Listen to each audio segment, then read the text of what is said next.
Hello, beautiful alchemist. Welcome to Reiki Radio. I am your host, Yolanda, and I'm so glad to be back. We are back in the swing of things. It has been a very, very busy time since I guess about mid September. As many of you know, I hosted the Reiki retreat here in San Diego, which was incredible. And then soon after, I had the opportunity to go to Florida to speak at the Melanated Healers Conference. And then I went to visit my family in DC. So it has been a very busy time.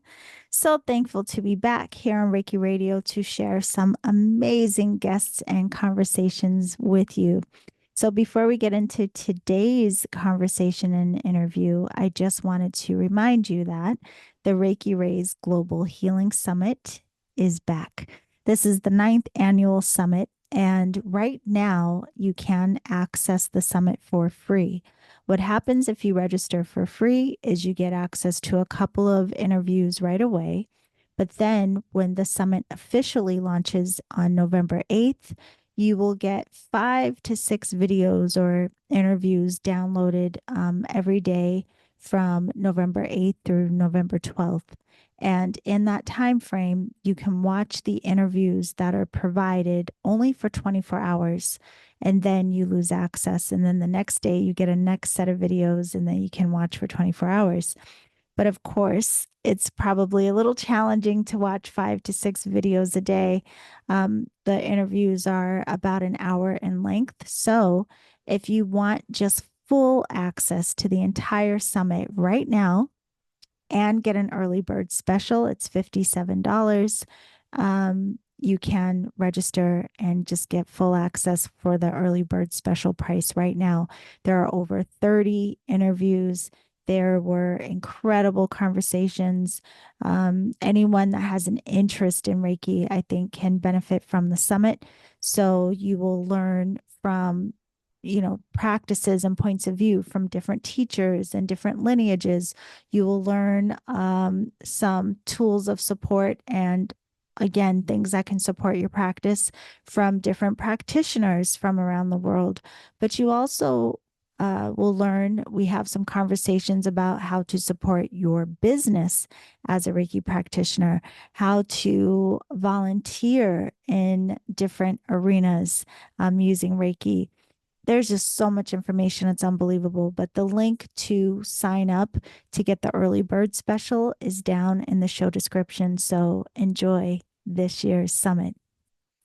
The other thing I wanted to let you know is that the Alchemy Circle, which is my annual membership program, we meet weekly for an entire year.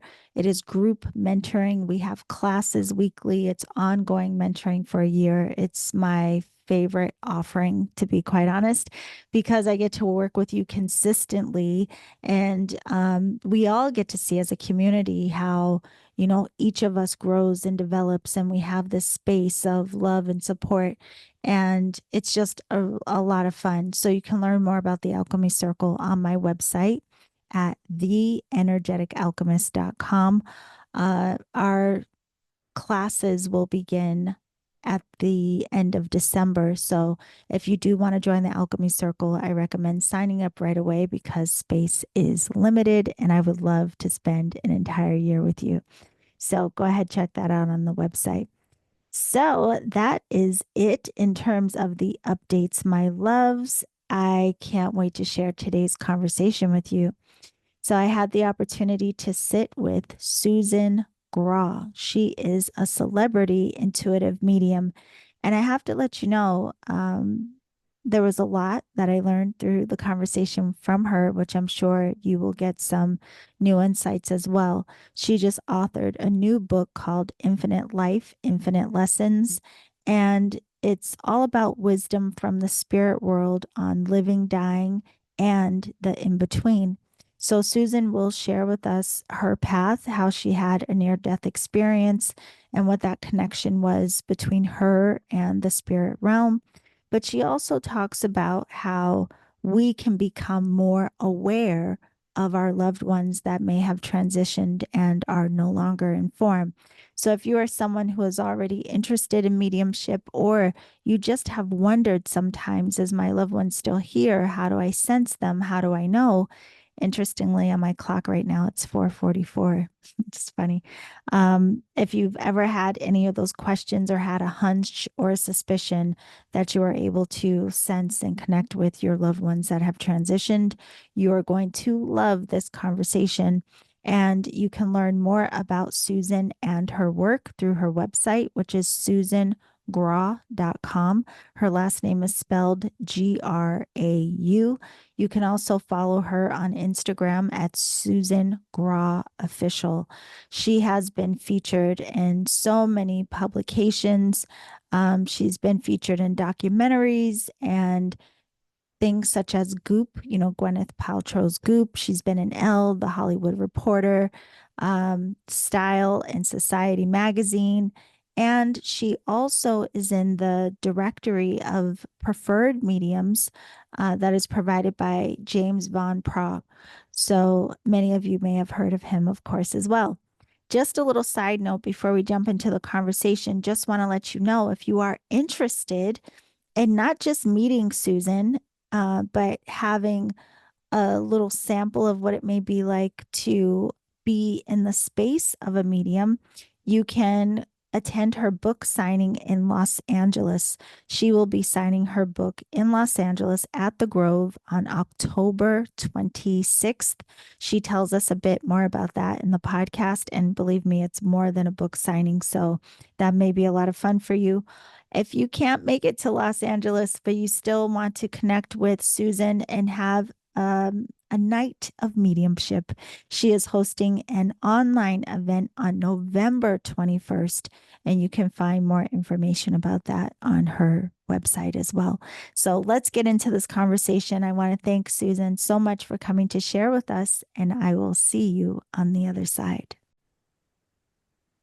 Okay, everyone, we are here today with the beautiful Susan Grau, the author of the new book, Infinite Life, Infinite Lessons. I want to thank you first, Susan, for taking the time to be with us today. Oh, thank you for having me, Yolanda. I'm excited to be here. I'm very excited too. I have to tell you, I think you are the first medium that we've had on the podcast, and you are a celebrity medium. You have such a huge body of work, which everyone just heard about. And now you have this beautiful book. And I wanted to ask you just from the beginning, I know that you had a near-death experience, but before we go deep into your story, can you just share for people who don't know, what is a medium and what does it mean to work in mediumship? Well, a medium is someone who has honed the skill, basically, of connecting into loved ones. We all have the ability, but not all of us are meant to do it in this lifetime, Yeah. or we choose not to. And I have been doing it since, well, I can't remember when I didn't, to be honest with you. So I remember being 3 years old and seeing animals float. And that ability is to connect into the afterlife. Mm-hmm. No, it's not anything scary or creepy. It's actually beautiful. And it's a connection that most of us aren't aware that's around us at all times. People ask me all the time, can they read my mind? Can they see private things? And I go, no, they can't. They're not interested in that. They're interested in love. Mm. But love doesn't die, and neither do we. We just transition to a different form of matter. Yes. And when I say matter, I don't mean that they're not still our loved ones, because they are. And we see them when we leave this planet. I worked in hospice, and we see them as we remember them. Okay. So they're very involved in being present for us. It's just a matter of letting go of our limiting beliefs. And that's what a medium's done, hopefully. Okay. Yeah, no, that's beautiful. I often imagine it's just like being able to tune into the finer, more subtle frequencies, as you say, that surround us, and that these energies may be around us at all times. And so, even like what I asked you prior to us recording, do you see or sense that we are pretty regularly surrounded by our loved ones, even though we may be unaware, may not intentionally call on them, do we have these different energies that just show up just because? I think so. I mean, I look at it this way. If my heart stopped, I'd be there. So they're only a Mm, heartbeat away. uh, And it's just a higher vibrational energy. mhm, And it's kind of like looking at a sloth versus a hummingbird. yeah, Look at the difference in the vibrational energy. It doesn't make them less than right. sloths. They're beautiful, but they vibrate at a high vibrational energy very slowly. And Makes so sense. I really believe it's like that. And I know that they're always around us. I Mhm. have no doubt. Yeah. Okay. So I do have so many questions about this, but also more so about your book. But I would love to know first your story in this near-death experience. And if you can share what your experience was, but also how this often cracks open for people, this awareness of other realms. Okay. So at 4.5, I was tipping on 5, got locked Mm, in an unplugged freezer in a garage. And I was playing for it with some boys, and they wanted me to get popsicles, but I was too young to understand it wasn't plugged in. We weren't meant to be in there. We weren't allowed. And I climbed up in the freezer, and they closed the freezer door. And I mm, thought I was in on a game, and I was waiting for them to, let's get through this game. I don't like it. It's yeah. dark and eerie in here. And I heard the thud of the garage door. Now, the garage was separated from our house by quite a distance. And my mother said she heard screaming, but she thought it was a cat in heat. We had a lot of land, and it's a very high pitched sound, and that's the sound of terror. It's very, very high pitched. And so I remember screaming at the top of my lungs, and I saw 3 beautiful lights. And I heard in my head, telepathically, stop screaming. And I didn't. I was little and I just kept screaming. And then I heard one of these beautiful lights almost step forward. And I don't know how to describe that any other way. It was almost step forward and say, Susie, stop screaming. We're going to get your mommy. Wow. And it was kind of like a but first, but I didn't hear that. Yeah. And the next thing I knew, I was on the bottom of stairs. And when I looked up, they were all cracked and old. And it was looking back now, and I didn't recognize this then. Most of it I didn't understand then, but looking back now, it was a Greco-Roman shaped room, Wow. and it had an open ceiling, and it was round open. So I think there was something like made a circle, Mhm. basically, a full ring. And there were pillars, and they were cracked and broken. And I remember seeing this well. And I remember when I was at the bottom of the stairs, I was thinking, I want to get up there because I just knew this well was there. And then I was there without any more thought. They knew I was there. That was it. They knew what I was thinking. And I looked into it, and it was moving, looking back kind of like DNA. It was one consciousness, and it was prayers. So I was hearing things like, my mommy's gonna die. My mommy has cancer. Please, God, don't let her die. And Mhm. another one was, uh, my dad, I want a car and I'm turning 16 and my dad won't let me have one. Please, God, make him give me a car, tell him Yeah. to give me a car. And just all different kinds of things. But it was one consciousness. They were all blending together. And I knew they were prayers, and I looked over at the lights. They were on my left side, and they were at a bit of a distance, which was interesting. I felt like they were in a kitchen, but I know it wasn't a kitchen. Yeah. But they were kind of off in a segmented area. And I said, "Do you answer all those?" And they said, "No, Susie, sometimes what people desire the most isn't good for them." And I didn't like hearing it.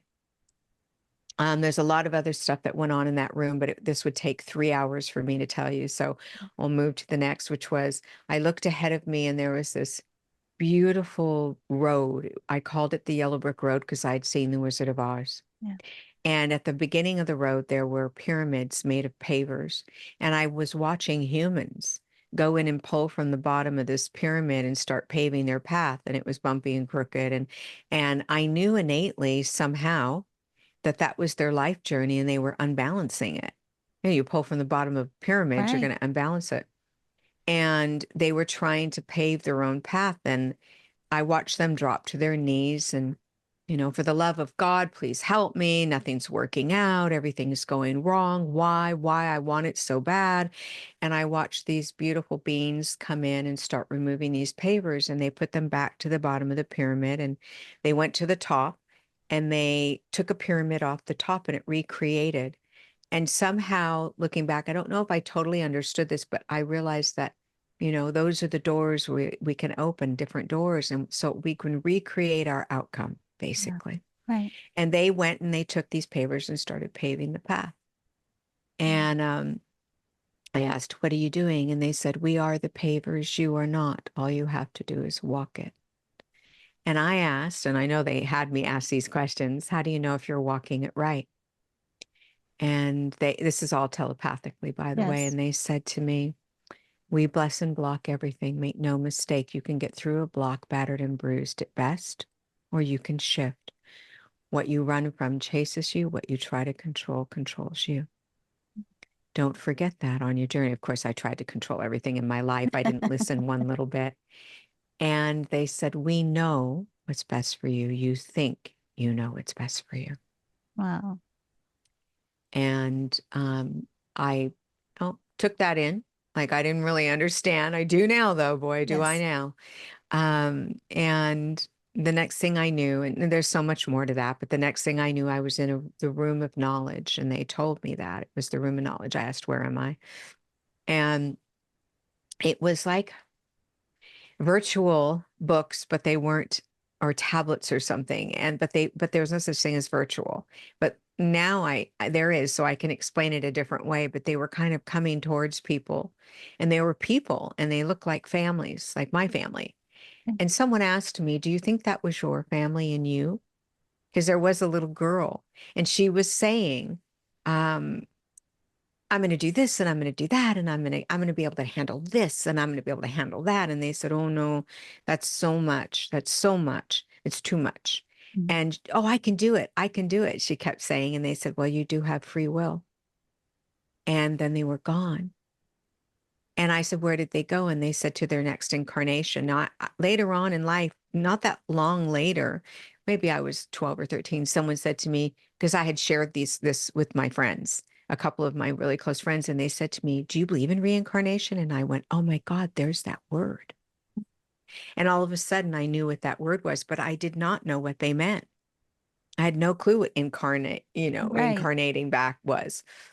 And basically, what I learned in that room was that we all have free will to open different doors, to make different decisions. The outcome will ultimately be what it's meant to be, but we will go through different things in our lives by what we choose to create our journey and our growth. And I understood that in some weird way, not like I just explained it, but, Yeah. and then I was in the room of companions, which wasn't really a room.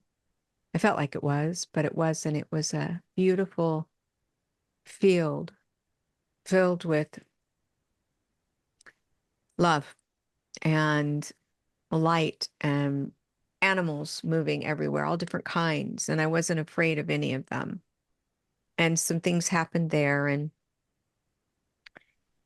there was a mountain that, had a bean on it. And I wanted so bad to climb up that mountain, but I couldn't.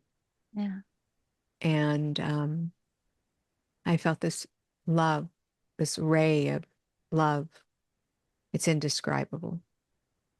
There are no words. Mm. It was just, I was perfect in every way, and I was everything, and I was nothing. Nothing but love. Just, it's hard to describe. Sorry, it Oh, still gets me. Um, and I just felt that beam come towards me, which and I heard some things that are very personal and private to me. And then I looked over to my right in this beautiful cobblestone cottage, which is, I know, so strange, but that's what I saw. I think they're very metaphorical with children yeah. because we wouldn't really understand. We'd be afraid if they didn't make it like a story. Right. and this beautiful angel floated towards me. I called her my light angel. She was all light. And people ask me, did she have wings? And I tell them, I believe that the light that comes off of them is so powerful that it would look like wings, even if they didn't. It emanates off of them like 4 feet or more, Wow. just emanate, so probably light wings. Yes. And all I could think about is, I want to float. I hope I get to float. I was little and I was me. I was me. And the next thing, she said it's time to go. And we were by a river, and she explained to me about water and how we cleanse through water and go through water to get, to our destinations, whatever that is. And I thought she meant that she was going to clean me up for my mommy and I was going to get washed. And that's not what she was saying at all. And I didn't know if I wanted to leave or not. She asked me and I wasn't sure, because she did say I was going to have a difficult journey, which I did. I feel like I had the PhD in hardship. Mm. I have a lot of loss in my life and a lot of trauma. And she explained some things to me. And my mom said the whole time she was hearing, your baby's in the freezer. Wow. And she didn't listen. My mother had this gift. She didn't listen to her intuition. She had been not incarcerated, but hospitalized, and they had her on medication. So she wasn't listening to her intuition. Yeah. And she heard what she believed was me. And I remember saying, I'm in the freezer, Mommy. So I could see her looking around, almost like she could hear me, but she wasn't listening. Right. And I wonder sometimes if that was my first lesson in communication, Mm. like my real lesson. Right.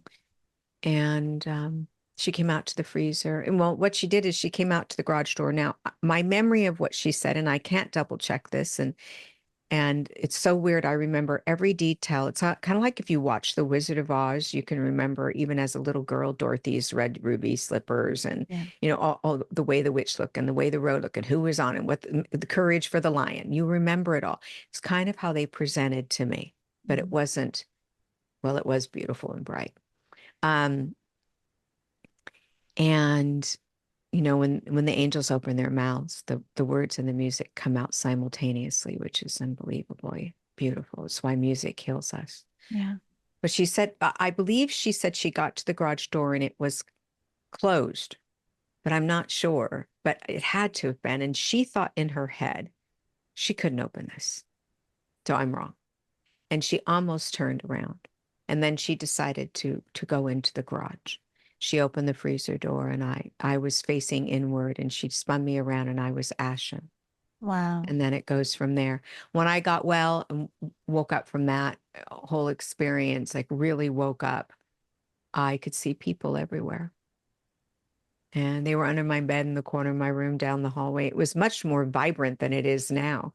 Now I know they're there and I know what they want to say, and it's a knowing, but I could see them in every form. I could hear them, see them, feel them, sense them. It was so powerful. And sometimes I wish I could go back to that moment and feel it all at once like that. Right. But it would probably overwhelm me as an adult. Well, And so having that distance. Yeah. it's interesting because when you first started the story, I thought the way you described the circular room with the pillars, I thought perhaps like, oh, is she having a past life vision or experience? But as you continue to describe the different areas you were brought to, it brought in that thought of as above, so below, and just this, I guess, design of there's so much going on in the unseen to support us in ways that we may not be consciously aware of, but it's reflecting back down in the below simultaneously.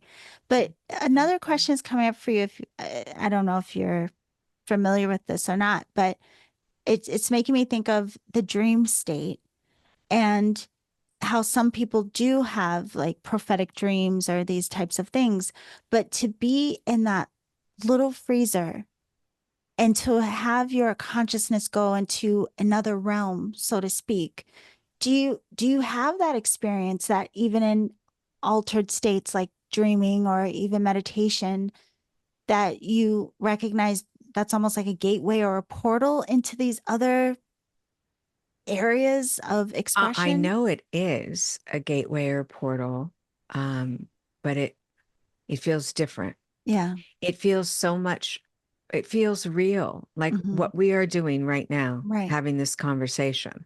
It didn't feel like I was, floating in a dream, I see. like you feel in a dream Right. or in a conscious state when you leave your body. It's almost like you're slow motion moving through when you're meditating, you're Yes. going there, but in a different kind of way. I didn't feel connected to my body, Wow. even though I was me. Right. And there was no, it was like we're talking right now. It was that real. Wow. Okay. So you have this experience and then you come out. Luckily, your mom did listen at some point and she came to get you. Then after that, having this ability to see and to sense what not everyone could necessarily see or sense at such a young age, were you aware that other people couldn't? I mean, did it seem weird to you, or was it just this thing that became very natural? Such a great question. My family had this gift. Okay, good. And so they didn't really talk about it, but I knew it somehow. And so I wasn't, my mother was afraid of it, obviously. Right. They locked her up. But so she would tell me, don't talk about it. Nothing's Mm, here. Don't talk about it, which was not a good thing to do, but right. she didn't know any different. Um, I was aware, but I knew not to talk about it. I knew it was different.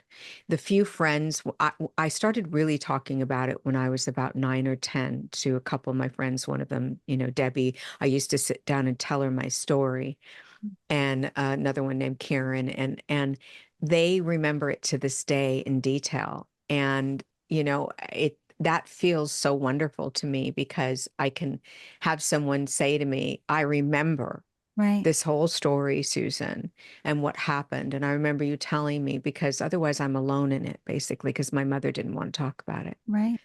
And so I didn't talk to my family about it. I kind of lived in my own world.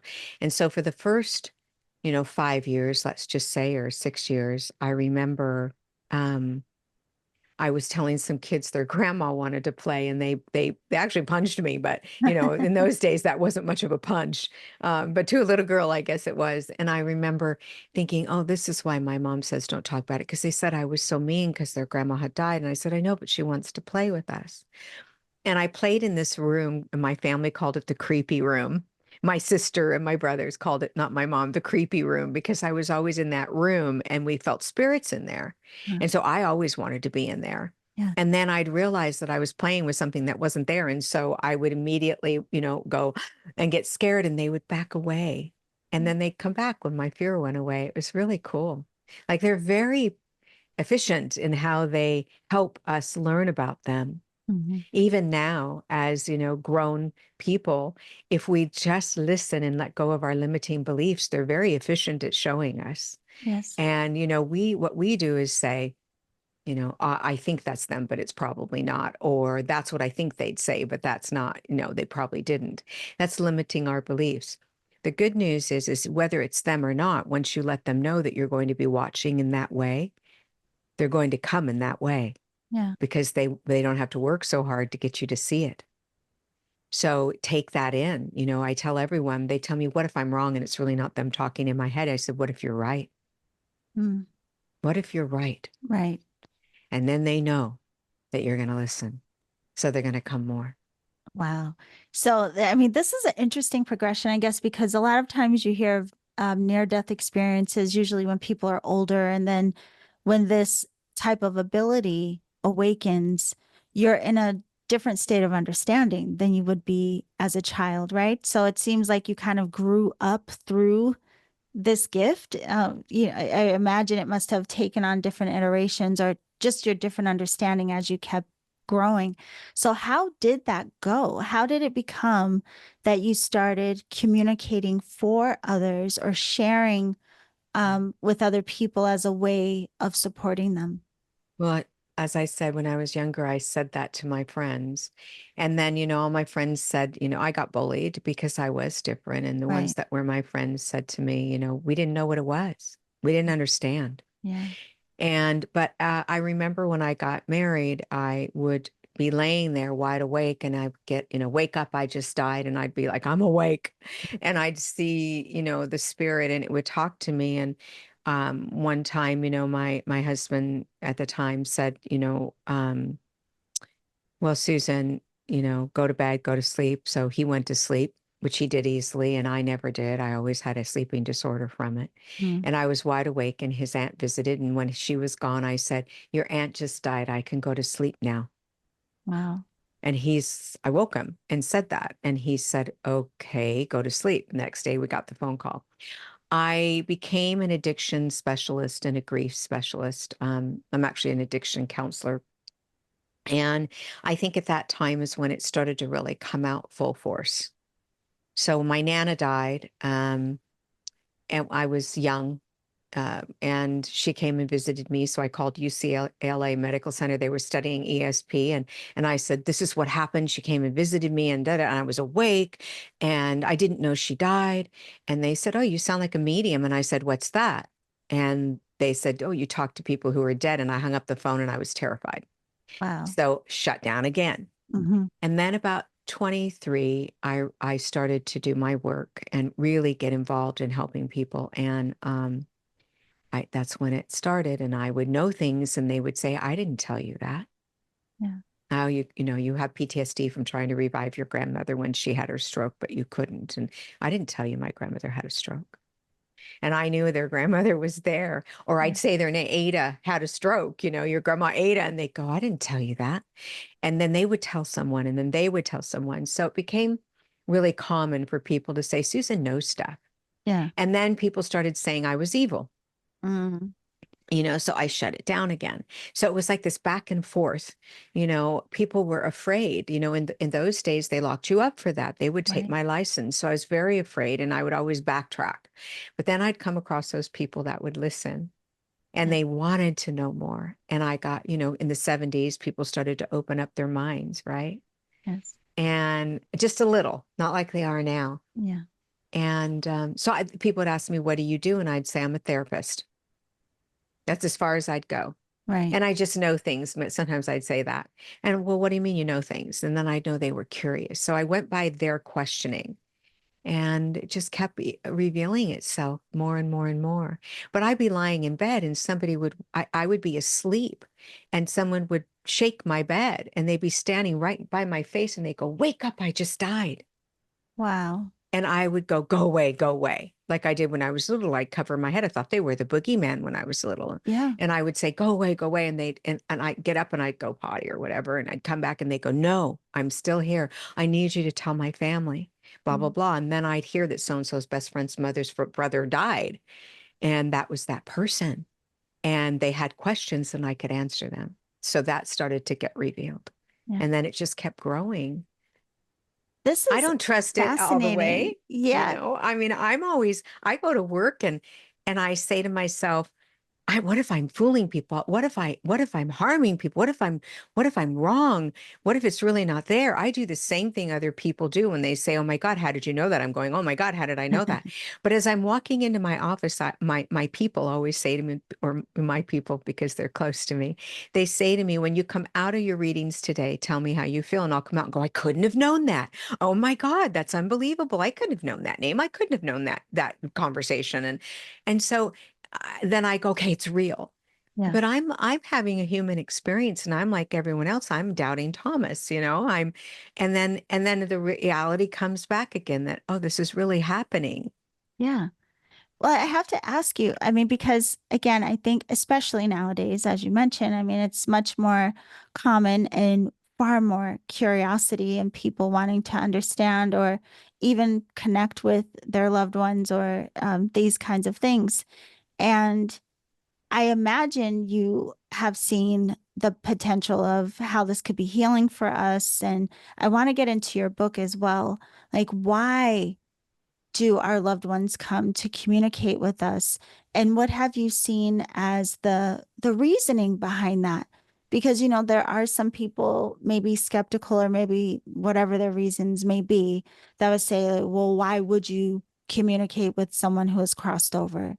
But really, what have been the reasons for why they come, and how does it support us, those of us that are still here living? Well, do your loved ones communicate with you when they're on the planet? Oh, good. Mm-hmm. Right. Right. And so love doesn't die, and they are always part of our journey. They have your DNA and you have theirs. And even if you're my children are adopted, but they have a piece of me in them. Yes. You know, they know every detail of me, and they look like me and they act like me and they have facial expressions like me. You know, why wouldn't they do it then if they did Right. it here? And you'll find that ones that didn't communicate with you here are more remiss. You know, they stay back. They show their personalities that way. Mm. But what would be the reason not to? If you can, you will. If Let me ask you this, or ask your audience this. If you could communicate with them after they died, would you? Right. Well, they feel the same way. They love you and they want you to know they're there. And, you know, loved ones can't tell us what to do. If they could, they'd run our lives and we'd never learn a thing. We'd never, ever learn a thing. Right. And we grow through experience, and good and not so good, or seemingly bad, or equal in value. They both teach us something. And I think the hard things teach me more. Yeah. So we have to go through them. They wouldn't want us to. You know, they want to protect us. Yes. And so they can't control everything. That's why they can't stop bad things from happening, but they do love us and they do want to support us through them. Just like we want to be there for them and we want to see them and we want to experience them again. They feel the same way. They love you. That's incredible. I love the simplicity of what you said. It almost came across as like, I mean, obviously, right? I mean, but really, Yeah. truly, yeah, no, it's a beautiful, beautiful to the point.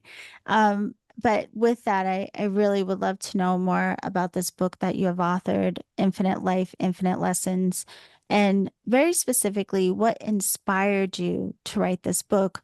But what is it about this communication with spirit that helps us to understand the process of life, or even the evolution of what this experience is here on this plane? Well, I wasn't a writer. And I was standing in my kitchen. I had heard a lot that you're going to write a book. And I thought, you guys are crazy. I'm not, you know. And then one day I was in the middle of doing a documentary, Mm, and I heard it's time to write your book. And I said, what? I'm not a writer. I'm not writing a book. And I heard it again. And I called my people who helped me. And I want to call them my people because I love them so much. So I called my people. mhm. And I said, I have to write a book. And they said, you can't. You're in the middle of doing the beginning of a documentary. And I said, I don't care. I have to write a book. I'll do both. And my work on the side. So it was like a lot. And I just started writing and I just started emoting my experiences. And I know spirit was a big part of that.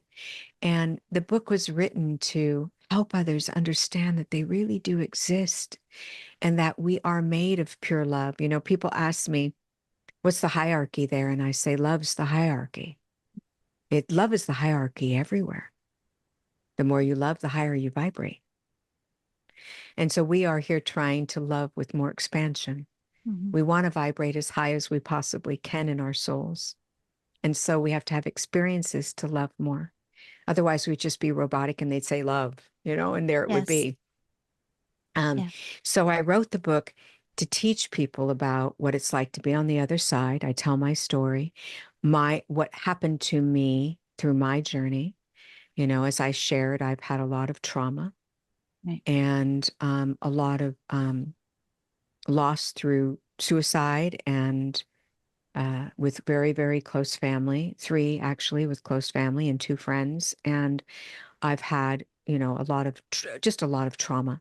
And I wanted people to understand that they're there for us and they're helping us and they're getting us through it. And they are giving us love the whole entire time, and what it's like to walk among them and recognize you're walking among them, because we all are, but we don't recognize it. I talk about a fear versus intuition, the pureness of the spirit love, what our life path is, what it all means, what are the messages. This book covers everything that I could think of that people are asking me. Yeah. And I was inspired to do it by the spirit world, because this book is the wisdom from the spirit world on living, dying, and the in-between. That's the byline. Yes. And that's what it's all about. So infinite life, infinite lessons is to teach people that we are infinitely living. We're not dying. It Mm-hmm. doesn't exist. And we have infinite lessons to learn. And those lessons don't have to be bad. They seem sometimes that they are, and they hurt sometimes, but we grow through them. And that we all have the courage and the ability to do so. It's the feedback on the book has been unbelievably beautiful. It's only been out a couple months, and I have 150 5-star reviews. I mean, I'm just like, I can't Huh. believe it. So I know that they are speaking through me in this book. That's incredible. So, listening to you and sharing that, especially with the part of your own experience with, trauma and the hardships you've gone through, do you think not only did that help you to develop as a person and widen your consciousness? Of course, we learn and grow through our experience, but did those challenges, did they unlock even more of your communication or understanding in any way? Like, did this ability to be a mediator between the realms, so to speak, did it evolve as you were growing through whatever these life challenges were?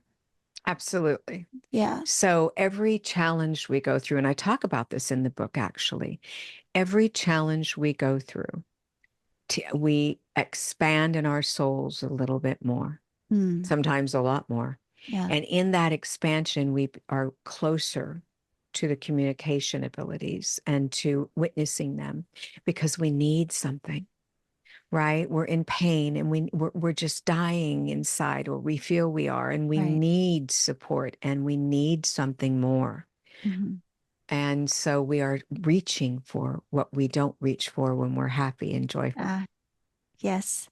It's interesting you say that because you hear so many stories of, even if it's not necessarily a near death experience, but how it usually is something that is so challenging, so uncomfortable, that is the catalyst for people to either seek the alternative, seek what's different, or at the very least be open to understanding ourselves in a deeper way. And also, I love what you said about we're infinitely living. I mean, just that alone is so beautiful. But it made me think of how, in some cultures, even death is something people's lives are celebrated even beyond the physical death. And, in our culture, that's not necessarily the case. There's this Mhm. extreme sense of loss. Whereas what you're sharing is there really isn't a full blown loss, maybe in the way that we take it or the way that we perceive it. So I was just curious about this work and how it has helped you understand that level of transition. And does that level of understanding help people through the grieving process? People tell me when they've come to my office, it's like a year of therapy, and their grief is still there, Hmm. but it feels different. Yeah. So, yes, it changes the level of understanding, but we still desire the physical form. Yes. We are physical beings having a human experience, but we're not just, people always say, we're souls having a human experience. And I Mm. say we're also humans having a soul experience. Yeah. And so that human part of us is grasping for that feel of them, the tangible, because we love that. That's why we keep coming back through all this hardship, because could you imagine not feeling the hug? Right. Right. Or the baby in your arms, or making love, or whatever it is, even swallowing food or having a margarita, whatever it is that you love to do that brings joy to you. Not having that, but just being, which is enough Mhm. there, it's enough. But how beautiful that we have that. So we are missing that feeling when they're gone. So it is a great loss, always. Right. When we start to communicate with them and we open up our limiting beliefs and we allow that in, we come to a place of of feeling that physical loss, but knowing that they're right there talking to us, engaging with us. Yeah. And we start to learn how to communicate with them because they don't speak our language. They have their own spiritual. If they only spoke my language, I wouldn't be able to Mhm. talk to people from Japan, right? So, and they wouldn't either, the ones that aren't from Japan. So, they have their own spirit language. And so we have to learn what that is. It's very metaphorical and it's very much showing us things and giving us feelings. So there's, these steps people can take. If we have time, I'd love to share them. Yes, please. It's called awareness, acceptance, and action. This is what I teach. Okay. And it's my little way of teaching. We become aware that something's changed in the room. Maybe we get chills, we feel warmth in the room. We feel something behind us and we're looking behind us. We become aware and they become aware that we're aware. Ah, And then we go to acceptance. We accept that something really is in this room. And we don't know what it is, but we think it's a mhm. loved one because we feel familiarity. The difference between a guide or angels and a loved one is familiarity. Okay. So, the smell, the feel, the love, whatever it is, it's familiar to us. And they go, oh my gosh, they're accepting that I might be there. They're Right. actually accepting that because we fight so much over it. And then the next step is, of course, action, which is trust. We trust they're there. The minute we trust, here they come because they know we're trusting it. So you can't be wrong in Yeah. allowing yourself to believe that it's them because they'll keep showing you more and more and more at that point. And as I said earlier, so those are the ways that we can get closer to them. My book talks all about how to do that in depth. And I felt that to be extremely important because everyone asks me, how do I contact my loved one? Right. And so I teach how to do that. Oh, that is beautiful. Okay. So that's really good to know because a lot of people think that, perhaps they can only communicate with their loved ones through a medium, right? And perhaps you may have the ability to translate with more clarity and maybe you can tune in like more fine tuning into it. But there are ways that we can be more perceptive or become more perceptive. And that's what you're sharing in the book. Yes. Yeah, that's a beautiful thing. And I do want to talk about that too, because you do this work in support for people, and you have events where people may have their loved ones come in and deliver messages. And again, because it has become more accepted now, even in our culture, we have been exposed to different shows and things where we see people doing mediumship readings and these things. It's so interesting to me. And I would love to know from your lens, since it's your work, that a lot of times it's the validation of something that supports the person who's still informed so much. It's not necessarily that, grandma came through and she said, don't make that decision, but perhaps she just came through and gave some acknowledgement of, I know you love me. You don't have to feel that I didn't know that. A lot of times it's just some form of validation that gives people this ability to move into their acceptance and feel things have been rectified. Is that what's most common with what our loved ones may have to come through? Is it usually just some form of validation? I think it's absolutely validation. Yeah. It's validation that they're still connected to them, Yeah. regardless of how they were connected, whether it be Mhm. that they had trouble together or they didn't. It's a connection. Yeah. And I know for me, knowing that I'm still connected to my mother and my brothers, regardless of how they died, Yes. regardless of, any other thing or any other human that I'm close to, knowing I'm connected to them brings me a sense of peace and belonging Yeah. because they are part of me. Right. Love makes people part of us. And Ah, isn't that beautiful? It illuminates sometimes the worst parts of us and the best parts of us, but they're still part of us. yeah. Gosh, that is so beautiful. I have to ask you this too, because there is this tie to your work into the book. I think it's even in the subtitle that it's part of our soul's healing journey. This this understanding, this awareness, this recognition that you're talking about. And so for a lot of people, do they end up recognizing that some connection still with a loved one, it kind of unlocks some understanding about, you know, how we always talk about our patterns, our behaviors, where we get stuck, all of these things, and we're like, why am I this way? Does sometimes this connection help us to like free us in some way, like maybe understanding this is what grandma went through? Or does it help with that, I guess, what we call ancestral healing, lineage healing, these types of things? Absolutely.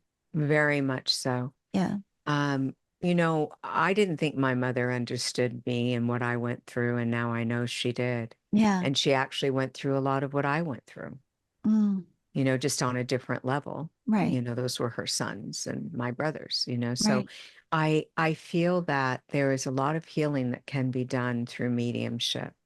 Not just grief healing, but overall. So yes, it's a great question, and I think it's absolutely accurate. Yeah. That's really good to know. And the reason I'm asking, Susan, is because this comes up a lot. I don't know, maybe it's because I'm my Aquarian self. I'm like, no boxes. But it seems that we do tend to put boxes around so many things, and we may limit the potential of what it could really help us with when we have a just a narrow view of what it's supposed to be. And I Mhm. imagine that mediumship can also slip into that, where people have a very kind of rigid idea of what this is, where I'm sure it could support us in more ways than perhaps many of us recognize. Mediumship's a strange bird, and I understand why people are leery. Yeah. It's not like they're dropping in front of you and having a full-on conversation. And we've been taught to be afraid of the portals and all Right. these other things that I don't believe exist, and it's all love. And I've never had to walk into anything evil. So, but people have been taught not to accept that communication. And especially through religion, which I grew up Catholic, and I kept seeing this part of the Bible. I have to say this because this is a big part of it in Corinthians, and I think it's 1 through 12. And it says, "My brothers and sisters, I give you these gifts: the gift of prophecy, the gift of knowing who you're communicating with among the dead, the gift of tongues, coming from one God, one Spirit, one source. Um, and I choose who I will give this to." And so when I read that, it almost relieved me of my Right. fear of judgment, because Mhm. I grew up with that fear internally. So there's a lot of that's just one example of your Right. question, but there's a lot of fear base around what we do. And also people are afraid of being fooled. Yes. They're going to fool me, they're going to trick me. They're going to harm me. So to me, anyone who's a medium should have a very strong background in grief. That's why I'm a grief specialist. I studied it and I learned everything there was about it, and I became specialized in it and certified in it.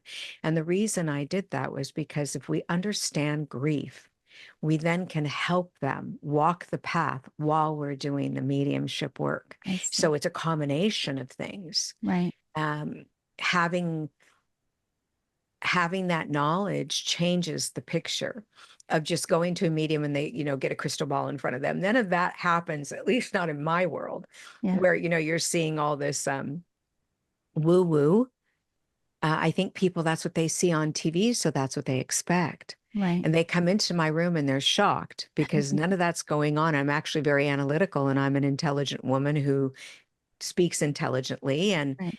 I have my doctorate in divinity, and I work really hard, and I work with children who have near-death experiences. So for me, they come into my room and they're shocked, that this woman is not woo-wooing them. Right. Let's see if we can conjure up the spirits. Yeah.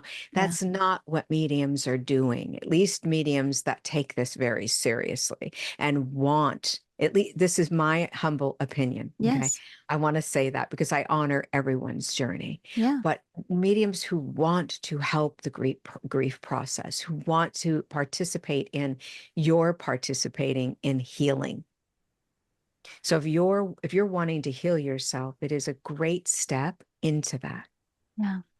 it adds to it. It doesn't take from it. What could it possibly take to I know that love they're your questions because they're just so direct and like, of course. I mean, they're just so I want to say like clean, but they really do, illuminate that like, of course, it makes all the sense, everything that you're saying, Susan. But it's interesting because I was thinking prior to you just sharing like, what are your parameters, right? Because there's a lot in this realm as a whole where a lot of people will say, you can choose to work with the type of energies you want to work with, or if you set an intention to work with certain energies, these types of things. But it sounds like you just have this parameter of it's love in the end. Like that's your parameter. It's love. yes, Yeah. that's exactly it. Yeah. That And is, love is the most healing of all things. mhm, Think of any time you've ever hurt when someone offers you love. right. I don't care what it is.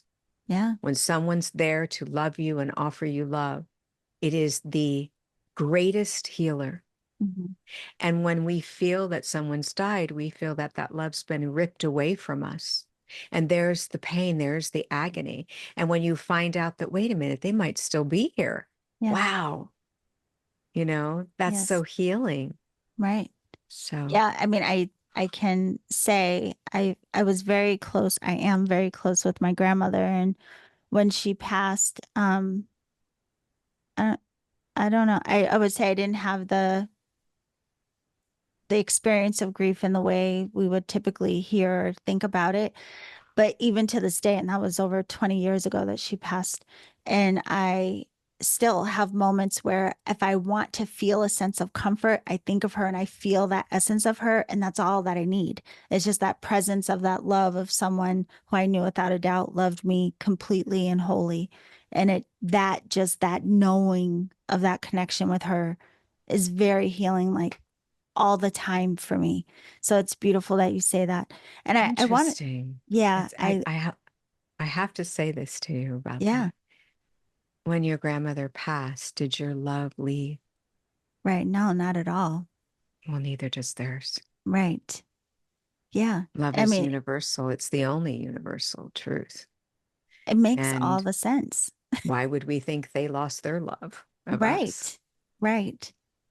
And I think so much of what you shared will be very comforting to a lot of people that perhaps hadn't thought of it in this way. And it's very interesting. I'm thinking I've heard before how like truth is simple. Like it just has a simplicity to it. And you really are illuminating that. I did want to ask you though, before we go, I know that you also are a practitioner of Reiki and also you perform past life regressions. And so I just wanted to ask how um, working with energy, but also more specifically with past life regressions, how this can also be so healing for us. And who would you recommend this type of work for, like to be on the receiving end? How could past life regression support us in healing now where we are? So, I believe that some at times we tend to carry in the experiences of what happened to us Hmm. because that's how we learn and grow. We don't know we're carrying it. Yeah.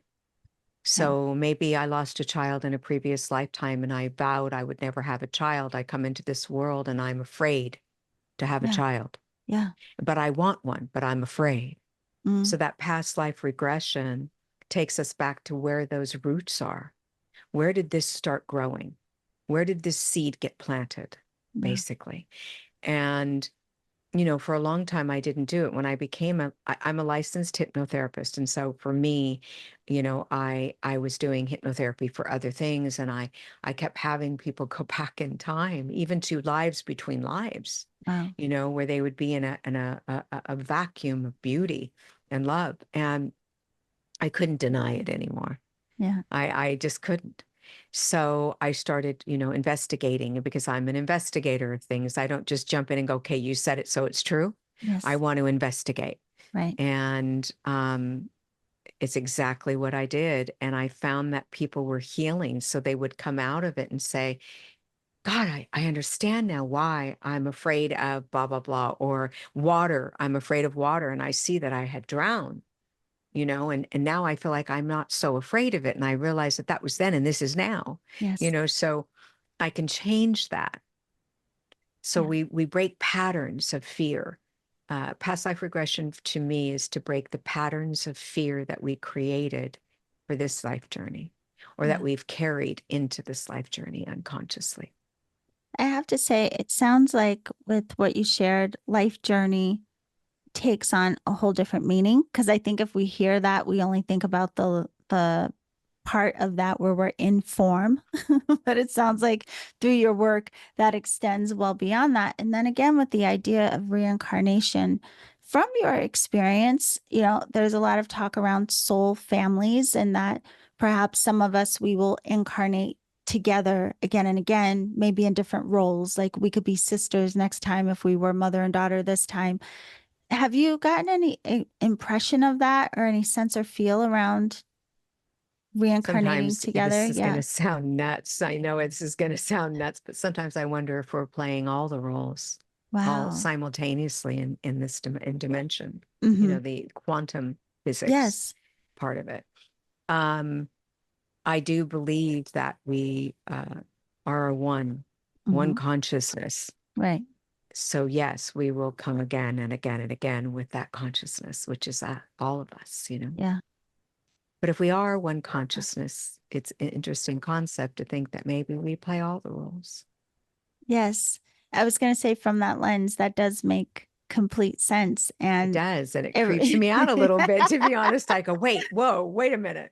it reminds Um, me of like a one-man show. You know, those plays where the one yeah, actor plays every character in the play. Yeah. yeah. Interesting. Very interesting. I know we don't have you forever, so there's just a couple of things I want to ask you before we go. One, you did mention how in the book, you help us to understand how to become more perceptive of, our loved ones and the energies that surround us through the awareness, acceptance, and action, which coincides with trusting. But what else is in this book? What else can, like, who is this book for? For everyone. Yeah. This book is about, how to know when they're visiting. What are the signs? I mean, we all want to know that. How do Right. you heal from grief?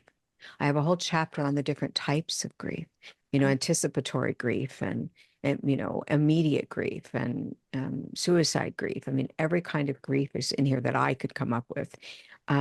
Learning to master fear and then harness your intuition instead of not knowing which one's happening at that time. Right. Everyone questions that. Yeah. You know, it's about the empathic heart.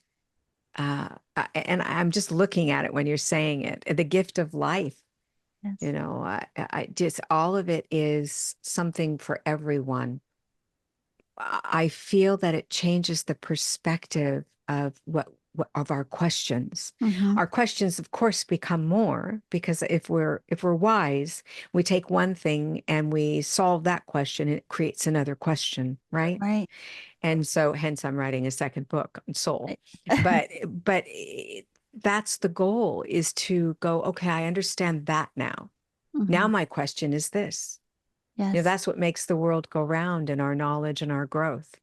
And it answers so many questions, and it helps guide people through their grief, which is number one most important. Yeah. I'm very excited to read this for a number of reasons, but one of the things that really stood out with what you shared is the types of grief. And it's because with different people who have transitioned in my life, uh, I was so curious about, why did my grief look so different with each person? I don't think I ever thought like, oh, maybe there's different types of grief.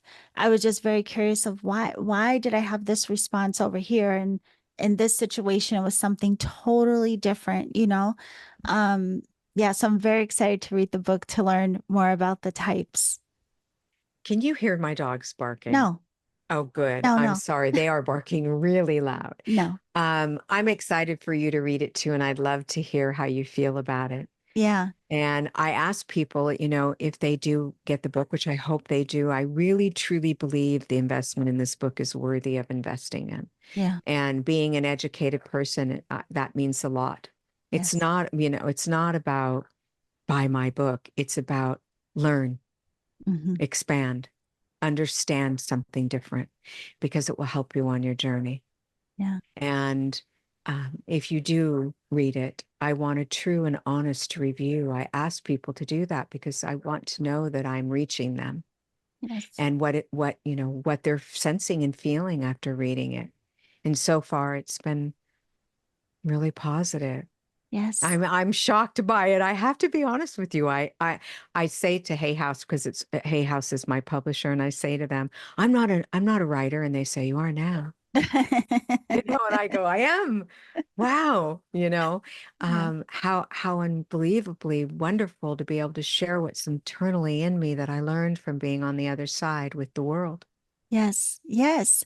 And I have to say, I want to share with everyone before you leave us other ways that they can connect with you, that we can learn from you and experience more lessons from all that you have experienced. You have a mediumship event, and this is online through Zoom on November 21st, and we can get tickets to attend online. Can you share a little bit about that event? How it's being held? Well, I just made a decision that some people um, need to spend less to be able to go and see and witness this and Right. experience it. So what I do is I go on Zoom and I just start bringing people in Yes. and I read them. And, of course, everyone can't be read. It's impossible because there's a lot, but I try to keep it small enough that I can read a lot of them. Yes. And my goal is to expand their knowledge and to help them with their grief and to get them started in the recognition, if not fully in it, Yeah. started in the recognition that their loved ones are there and expand their awareness. That's the goal, expand their awareness through readings. And readings simply means that I'm bringing in their loved ones. Yeah. That's what I love about this work as a whole is just the how it can help each of us in various ways to expand our awareness and understanding, I think, of life itself. And to that point, even having more acceptance of our lives and what it is that we may encounter. You also have a book signing for those of us here in California. You have a book signing on October 26th at the Grove in Los Angeles. Will you be doing a bit of reading from the book or is it I will, and I may okay? actually be doing mediumship. Um, Oh, James Van Praagh is meant to come. Now, I never ever say absolute because mhm. sometimes things happen, Right. but he has agreed to come, and some other influencers that are very loved, and it's going to be a really cool event. We have wish beads coming. So you can buy those beautiful wish beads that are amazing. And people who don't know about it, you're going to love them. They're bracelets and they're just beautiful. And we have different people showing up that want to be part of this. And so it's not just me reading from the book, it Yes. goes way beyond that. And we have 3 hours of interaction, and they can take pictures and meet me. And, I'd love to meet you, all of you, Yes. and interact with your energy and have you feel mine and interact with mine. I think it's very important for us to do that on this human level. So it's going to Yes. be fun. It's going to be And fun. that sounds like quite an event. I mean, not at all what I would think of a book signing. That sounds like an entire event. Very, very cool. Yes. But I also want everyone to know, especially because we can continue to learn from you. As I said, you do have a podcast called Infinite Life, Infinite Wisdom, shares the name of the book. Could you tell us a bit about the podcast and where we can tune in? Everything I do is infinite. Well, my new Ah, book is Infinite Healing. There's something about that word in me, yes. obviously. Um, so my podcast is on Apple, Spotify. It's out there, and it's just called Infinite Life, Infinite Wisdom. And I talk about us, and them. Yeah. So both. And being an empath and understanding intuition and all the things that are in the book, I go into extensive conversation with. Yeah. And I'm sure at some point, if I continue, I'm sure at some point I will have guests. But right now, it's just me and the Yeah. mic. And I've gotten a lot of good feedback. So I'm trying to bring understanding and I'm trying to reach more people. And that's the hard part, right? Is reaching more people to get them to understand that there's more to us than just our flesh. Yes. Oh, yes. Okay. So I will make sure that the links for all of this are down in the show description. But of course, people can learn more about your work at your website, which is Susan Grau, but that's Grau, susangrau.com. And also follow you on Instagram at Susan Grau Official. So I thank you. I feel like I learned a lot today from you. And again, I'm really looking forward to reading the book. But thank you so much for joining us, Susan, and sharing your wisdom. Thank you for having me. I've loved this conversation. Yes, so have I. And hopefully, you all have had your own aha moments and have gained some clarity. We will have all the links below to connect with Susan. We'll see you soon. Bye for now.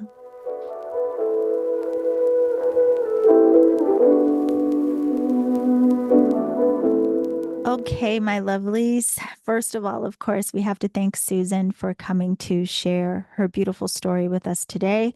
And don't forget, the name of her book is called Infinite Life, Infinite Lessons, and her name is Susan Grau. You can learn more about Susan's work on her website, susangrau.com. That's Grau. And you can follow her on Instagram at Susan Grau Official. Also, if you're in the Los Angeles area and you want to meet Susan and attend that wonderful event she spoke of, it will be on October 26th at the Grove in LA. And she is also hosting an online event, a mediumship event on November 21st. Again, you can get all of that information on her website, susangrau.com. Now, my loves, I also want to remind you that you can access the entire Reiki Raise Global Healing Summit at the early bird pricing. Now, you want to go ahead and get your ticket before early bird special runs out because it's 70% off is what you're paying. It's $57 and you get access to the entire summit. It's over 30 interviews and there's just so much to learn. So I know it'd be easier to just have the full access and go at your own pace. And if you want to spend a year working with me with my favorite program, the Alchemy Circle, go to my website, theenergeticalchemist.com, register today, see all of the things that you'll have access to. It is so much information that you will receive access to, including ongoing group mentoring throughout the year. So I'm really excited for what we're going to explore together. I look forward to meeting you in the Alchemy Circle. And remember to always journey in love.